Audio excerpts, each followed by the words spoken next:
Gary Taylor is my guest today. Gary is the director of the Cullman Community Band, and the Christmas concert this year is part of the Community Concert Association's four concerts. Mm-hmm. So, Gary, let me take you, or let you take me back to the beginning. Okay. How did the community band get started? Well, I retired from teaching at Cullman High School. I was the band director at Cullman High School for 21 years, and I retired in 2005. And about the time I was retiring, Robert Bean, who is a longtime area musician and music teacher, and was at Wallace State College for a long time. In fact, he started the instrumental music program there back in the 70s. But he approached me, and we're good friends, and he approached me and said, "Hey, let's start a community band." And I really hadn't thought too much about it yet, because I'd been teaching all these years, and I certainly didn't have time to do much else. But he expressed an interest in it, and kind of got me on board, and we did a lot of planning. He went to the city fathers, Mayor Green. Don Green was mayor at that time, and got their support, their moral support, and some financial support. Yeah. And so it just got things going. And he was the conductor to begin with, and then I took over a few years ago. And it's been getting, I think it's been getting bigger and better every year. But how many concerts do you do in a year? We do at least 4, sometimes 5, sometimes 6, but we have some regular concerts that we do. We start off with Oktoberfest, mm-hmm. and then our Christmas program, and then we do a spring concert, and then we play at the Strawberry Festival. And sometimes we'll do a performance in the park later in the spring. And I've noticed, Gary, that the ages of the musicians span a few generations. Oh, every generation, really. We have some folks, we have some 18-year-olds, mm-hmm. and our oldest member is 87. Wow. Robert Orr. Uh-huh. He plays clarinet with the group, and he's a faithful member. He's very regular. He hardly ever misses. Uh-huh. And for a long time, he lived way out on the other side of Smith Lake. It was like a 30-minute drive one way. Wow. And he would be here every time. Uh-huh. But he's moved closer to town. But yeah, we have not only all age groups, but all walks of life. We have doctors and lawyers, accountants, teachers, several retired folks. Yeah.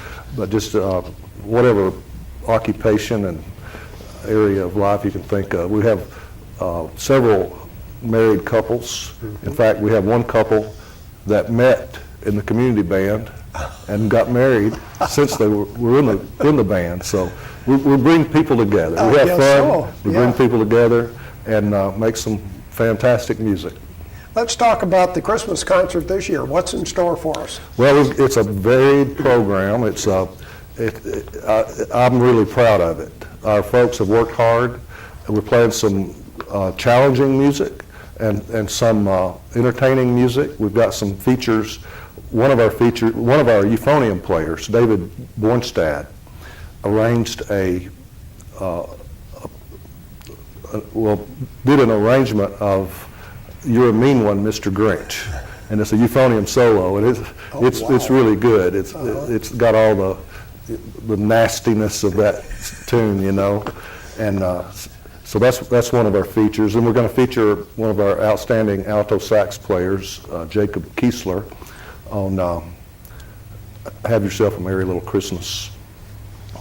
And that he soloed with us last spring. Anybody that came to that concert, the spring concert, will remember hearing Jacob play. He's just a really fantastic player. He's on the faculty at Wallace State now.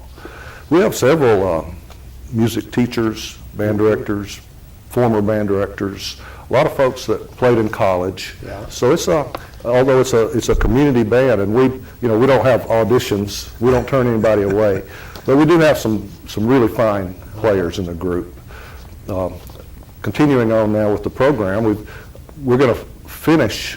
We're going to have Santa Claus there, okay. And our big finale is a medley of pop Christmas tunes, and we've got 4 outstanding vocalists again, if you came to our spring concert, you heard the Hancock sisters sing Boogie Woogie Bugle Boy. Yeah. Well, we got 3 of the Hancock sisters, and we added Mickey Megginson plays trombone in the group. His wife, Charlene, is a really wonderful vocalist, and the 4 of them are going to finish up.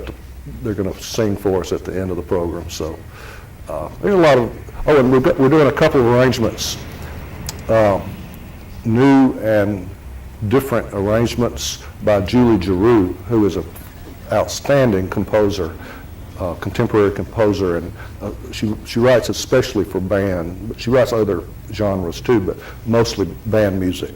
And she's really good at taking music, familiar music, and putting maybe 2 or 3 things going on at the same time, and or 2 or 3 songs going on at the same time. It's really interesting and creative, and I think people will like. One of them is called a Very Merry Heart and Soul, and it's you know the old familiar kids tune on the piano that everybody learns do do do do Right. do.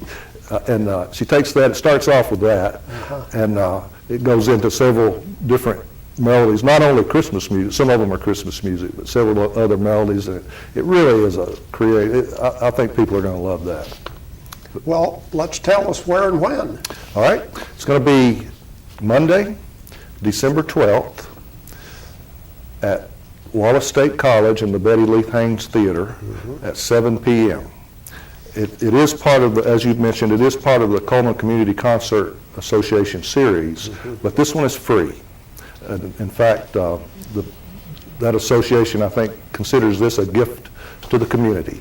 So it's all of our concerts are free, and we are taking up canned goods for Cullman Caring for Kids, Okay. or donations, but the concert is totally free. Very good. Thank you, Gary. Merry Christmas. Merry Christmas to you, Dennis.